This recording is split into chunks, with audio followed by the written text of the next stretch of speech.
और तुम इस भ्रांति में कभी मत पड़ना कि वैर से तुम दूसरों के वैर को मिटा दोगे। कभी कोई नहीं मिटा पाया। प्रेम से ही मिटता है वैर, करुणा से ही मिटता है क्रोध। इस संसार में वैर से वैर कभी शांत नहीं होते, अवैर से ही होते हैं। यही सनातन नियम है, ये बुद्ध के धर्म की आधारशिला है। और थोड़ा सोचो भी कि कौन तुम्हें सुख दे पाता है, कौन तुम्हें दुख दे पाता है। सब तुम्हारे मन का ही हिसाब है। अभी घड़ी भर पहले जो बात सुख देती थी, घड़ी भर बाद दुख देने लगती। अभी जो बात दुख दे रही, घड़ी भर बाद सुख दे सकती है। तुम्हारी व्याख्या, तुम कैसे उस बात को पकड़ते हो, क्या उस बात को रंग देते हो, क्या रूप देते हो। और अगर तुम्हें यह दिखाई पड़ जाए कि कोई दूसरा सुख नहीं दे सकता, तो दुख कैसे देगा। किसने तुम्हें कभी कोई सुख दिया, याद है कुछ। किसने तुम्हें कभी कोई आनंद दिया, याद है कुछ। और जब किसी ने कोई सुख नहीं दिया, तो दुख कोई क्या देगा।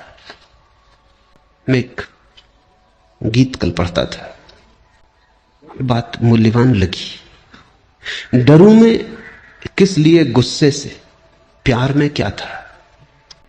मैं अब खिजा जो रोऊं, बहार में क्या था। डरूं में किस लिए गुस्से से, प्यार में क्या था। जब दूसरे के प्यार से कुछ न मिला, तब उसके गुस्से से क्या परेशान होना है। जब प्यार ही कुछ न दे सका, तो गुस्सा क्या छीन लेगा। मैं अब खिजा जो रोऊं, बहार में क्या था। और अब पतझड़ आ गई, सब वीरान हुआ जाता है। इसको रोऊं, लेकिन बहार में क्या था। जब बहार थी, तब भी जब कुछ पास न था, जब बहार में भी कोई सुख न मिला, तो अब पतझड़ में दुख का क्या प्रयोजन है। लेकिन आदमी बड़ा अजीब है, जिनसे तुम्हें सुख नहीं मिला, उनसे भी तुम दुख ले लेते हो। जिनके जीते जी तुम्हें कभी कोई शांति नहीं मिली, उनके मरने पर तुम रोते हो। मैं एक युगल को जानता हूं। जब तक पति जिंदा रहा, पति और पत्नी निरंतर कलह करते रहे। कभी कभी मेरे पास आते थे, लेकिन सुलझाव कोई आसान न था। सब उलझाव सुलझ जाएं, पति पत्नी के बड़े मुश्किल से सुलझते, क्योंकि सुलझाना ही नहीं चाहते।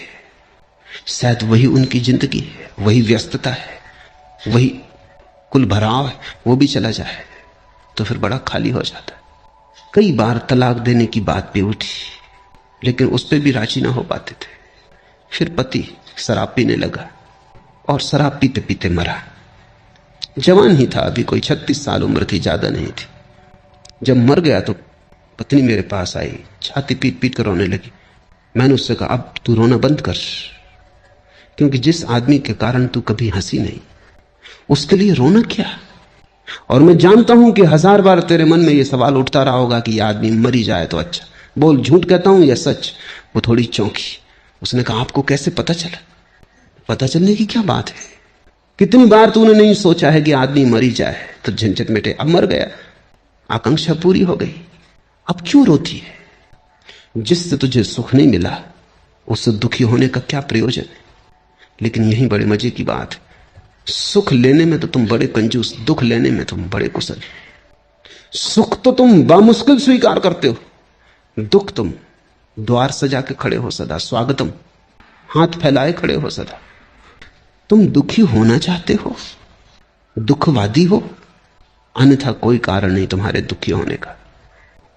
जीवन को जो जानते हैं वो पहचान लेते हैं कि न तो दूसरे से सुख मिलता है, न दुख मिलता है। न तो किसी के जीवन से तुम्हें जीवन मिलता है, न किसी के मौत से तुम्हें मौत मिलती है। डरूं मैं किस लिए, गुस्से से, प्यार में क्या था। मैं अब खिजा जो रोऊं, बाहर में क्या था।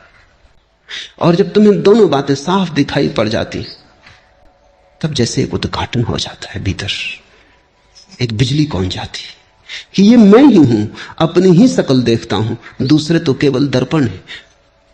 अपने ही प्रतिबिंब, अपनी ही प्रतिध्वनि, अपनी ही परछाई पकड़ता हूं, दूसरे तो केवल दर्पण है, घाटियां हैं जिनमें अपनी ही आवाज गूंज के लौट आती। इसे बुद्ध एस धम्मो सनातनो कहते हैं। यही धर्म का सनातन सूत्र है। न परमात्मा, न मोक्ष, न वेद, न आत्मा, कोई भी धर्म के मूल आधार नहीं। बुद्ध कहते एस धम्मो सनातनो, ये छोटा सा सूत्र कि तुम्हारे दुख के कारण तुम हो, तुम्हारे सुख के कारण तुम हो, और दूसरे को दुख देने से तुम कभी सुख न पा सकोगे, दूसरे को सताने से कभी तुम उत्सव न मना सकोगे। वैर से वैर शांत नहीं होता, अवैर से शांत हो जाता है। अवैर बरस जाए, वैर की अग्नि शांत हो जाती, फिर हो या न शांत ये कोई सवाल नहीं है, तुम्हारे लिए समाप्त हो जाती है। जिस व्यक्ति को यह सूत्र समझ में आ गया उसके लिए नरक नहीं, वो यहीं इसी क्षण में प्रविष्ट जाता है। उसका स्वर्ग कल नहीं है, उसका स्वर्ग अभी है। हम इस संसार में नहीं रहेंगे। सामान्य जन ये नहीं जानते हैं, और जो इसे जानते हैं उनके सारे कलह शांत हो जाते हैं। बड़ी थोड़ी देर का बसेरा है, रैन बसेरा। सुबह हुई और चल पड़ेंगे यात्री। ये कारवां यहीं ठहराना रहेगा। ये तंबू हैं जिनको तुमने घर समझा है, ये अभी अभी लगाए हैं, अभी अभी उखाड़ने का वक्त आ जाएगा। और कितने कारवां तुमसे पहले निकल चुके, उनके पद भी नहीं रहे, खो गए हैं बिल्कुल। दूर उनके पैरों की, घुड़सवारों की उड़ती धूल भी दिखाई नहीं पड़ती। सिकंदर की फौजों की उड़ती धूल भी अब दिखाई नहीं पड़ती। यहां क्षण भर हम हैं। हम जैसे बहुत लोग पहले थे। वैज्ञानिक कहते हैं कि एक एक आदमी के नीचे कम से कम 10-10 आदमियों की लाश गड़ी। तुम जहां बैठे हो वहां 10 आदमी मर चुके। हर आदमी मरघट पे बैठा है, लाशों के ढेर पे बैठा है। कितनी देर तुम जिंदा, थोड़ी देर जल्दी तुम भी 11वीं लाश बन जाओगे और 12वां आदमी तुम्हारे ऊपर बैठा होगा। कारवां की उड़ती धूल भी दिखाई नहीं पड़ती, कारवां खुद ही धूल हो गए। इस संसार में सदा नहीं रहेंगे, ऐसा जिसको समझ में आ गया उसी को इस संसार में रहने का ढंग आ गया। जिसको समझ में आ गया कि ओस की बूंद है, अब गिरी तब गिरी, भोर की तरैया है, अब डूबी तब डूबी, क्षण भर का खेल है, फिर क्या चिंता है, फिर किसको दुख देना है, किसको पीड़ा देनी, किससे शत्रुता लेनी है। शत्रुता हम ले पाते हैं इसी आधार पर कि जैसे सदा रहना। तुम थोड़ा सोचो, अगर इसी वक्त खबर आ जाए कि आज सांझ तुम्हारी मौत हो जाएगी, पक्की खबर आ जाए, क्या तुम नहीं अपने दुश्मनों से क्षमा मांगाओगे? क्या नहीं तुम उनसे जिनको मिटाने को तत्पर थे क्षमा याचना कर लोगे? क्या वैर समाप्त नहीं हो जाएगा? जाते आदमी का क्या, कौन सा वैर, किसकी शत्रुता, कैसी शत्रुता? जब विदा होने का क्षण आ जाएगा तुम सभी से क्षमा मांग लोगे, लेकिन पक्का नहीं कि वो क्षण कब आएगा। अभी आ सकता है, लेकिन एक बात पक्की है कि कभी ना कभी आएगा। ज्यादा देर नहीं है। जो कली खिल गई, अब फूल के कुम्हलाने में ज्यादा समय नहीं। सुबह हो गई, सूरज चढ़ आया। सांझ को कितनी देर है? प्रतिपल सांझ हुई जाती, सुबह के साथ ही सांझ हो गई। जिसको ऐसा दिखाई पड़ जाता है वो फिर इस जगत में वैर के बीज नहीं बोता, फिर वो कल्याण मित्र हो जाता है, फिर वो मैत्री बोता है, वो अपने स्वर्ग सल काटता है। हम इस संसार में नहीं रहेंगे। सामान्य जन ये नहीं जानते, ऐसे जीते हैं जैसे सदा यहां रहना है, उसी से सारी भूल हो जाती है। और जो इसे जानते हैं उनके सारे कलह शांत हो जाते हैं। क्षण भंगुर है जीवन, आंख झपी, क्षण भर का सपना है जीवन। इस पर बहुत भरोसा मत कर लेना। इस पर तुमने जितना ज्यादा भरोसा किया उतने ही भटक जाओगे।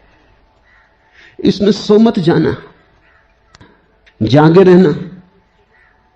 नींद स्वाभाविक लगती है क्योंकि नींद सनातन की आदत हो गई। जागना कठिन मालूम पड़ता है क्योंकि कभी जागे नहीं, लेकिन एक बार तुम जाग जाओगे तो ये जीवन तो क्षणभंगुर हो जाएगा, महाजीवन के द्वार खुलेंगे। एक बार तुम जाग के देख लोगे तो तुम हंसोगे, क्या सपने देखते थे, जबकि सत्य के खजाने उपलब्ध थे। लेकिन बुद्ध उन खजानों के संबंध में कुछ भी नहीं कहते। वो कहते हैं डर है, खजाने की बात भी तुम सुन लेते हो सपने में तो तुम उसका भी सपना बना लेते हो और नींद तुम अपनी गहरी कर लेते हो। इसलिए बुद्ध कहते हैं उस संबंध में कुछ भी ना कहेंगे। इसलिए बुद्ध निषेधात्मक है, नेगेटिव है। उनका धर्म नकार का है। वो ब्रह्म की बात नहीं करते क्योंकि वो तो उसकी बात हो जाएगी जो खुली आंख से दिखाई पड़ता है। वो मोक्ष की बात नहीं करते क्योंकि तुमसे क्या मोक्ष की बात करनी, तुम इतनी गहरी नींद में पड़े हो। तुमने संसार की ऐसी शराब पी ली कि तुमसे क्या मोक्ष की बात करनी। शराब के नशे में तुम मोक्ष को सुनोगे भी तो भी कुछ और समझोगे, अनर्थ हो जाएगा। वो कहते हैं इतना ही समझो कि तुम नाली में पड़े हो, बेहोश पड़े हो, जागो। बुद्ध मेटाफिजिक्स, दर्शन शास्त्र की बात नहीं करते, वो सिर्फ तुम्हारी बीमारी की बात करते हैं और निदान उनका दुरुस्त 100% सही है। इस निदान पर सोचना। बुद्ध का धर्म भरोसे का धर्म नहीं, गहन सोच विचार, चिंतन मनन और उसी चिंतन मनन और सोच विचार से उठे हुए ध्यान का धर्म है। परमात्मा, आत्मा, मोक्ष, ये शब्द बुद्ध के लिए पराये।